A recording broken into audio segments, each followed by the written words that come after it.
course, Dr. Joffrey, thank you so much for joining me in studio. Now, the key thing or the new terminology that's been thrown around right now is nutrigenetics. Please explain that to us. What is it?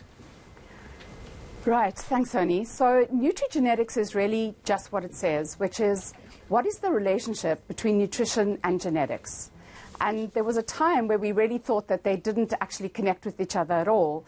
But I think that time has passed, and we're now in this era of personalized nutrition and personalized medicine where we know that we don't all respond the same way to what we eat, the exercise we do, and how we respond to our environment. So nutrigenetics is really what is that relationship between what we eat and how we respond to the foods that we eat and the genes, our genes, which is really our blueprint.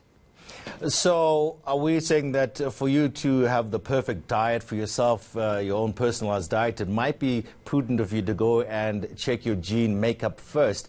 And is that something that generally most people can do? So it is much more available now than it was 10 or 20 years ago. And what it does is it gives this, it's almost like a screening tool that gives the health professional some insight into who you are, into what your inheritance is, how you respond. So if I can give you some examples, it's always so much better when we can think in something that we can relate to. So we have this idea that we all get hungry and we have an appetite, we get hungry, and then we eat some food and then we feel full. But the reality is that each one of us experiences it in a completely different way. So when you and I sit down to eat a burger and chips, even at this time of the morning, my experience of how full I feel or how hungry I was at this time of the morning is completely different from yours.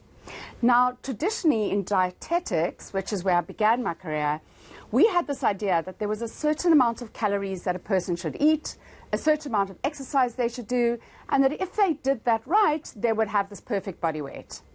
And what we've come to understand is that it just doesn't work like that. That our genes actually drive our eating behavior. So it's not just about how we burn up energy or how we burn up calories. It's really about how we are driven to eat, how we are driven to feel full, and how we are driven to then burn up those calories. Now, you asked the question on whether this is available. It is very much available. It actually has been for, well, 2 decades I've been doing it. In South Africa, it's been available for definitely a decade, where you're able to go and see a health professional who works with these genetic tests, who uses the test as a screening tool before they decide what is really the best intervention plan for you.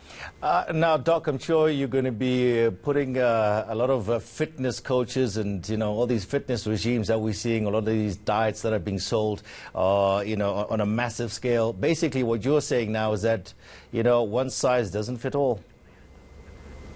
Absolutely. That's completely what I'm saying. So the idea that one program, one diet, one fitness regime, one training program would fit everyone is just, it's inconceivable. We have about 20,000 genes. We have about 3 to 4 billion of these letters in our DNA, and they're different at about 0.1%. So at about 3 to 4 million places in our DNA, we differ from each other.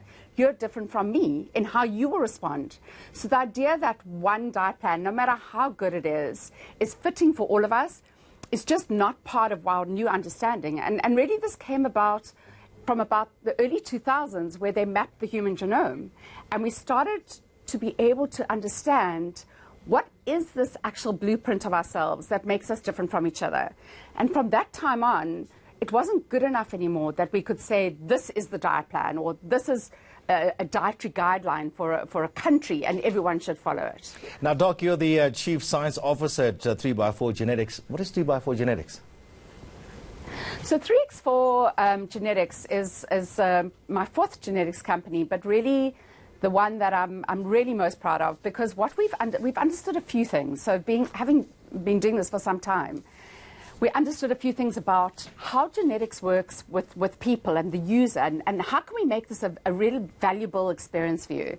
The first thing is obviously from a science point of view, what is the best science that we can use so that when we're giving you advice, we're making sure that you're getting what is truly personalized to you. Yep. The second part is we understood that when you sell a genetic test directly to an end user, to what we say a consumer, direct consumer, you're really not understanding who they are. It's extremely important to understand who is the person that's come to me to want to get this information. Why do they want it? Who are they? What is their medical history? What is their diet history? What are their future goals? So we work only with practitioners, health professionals.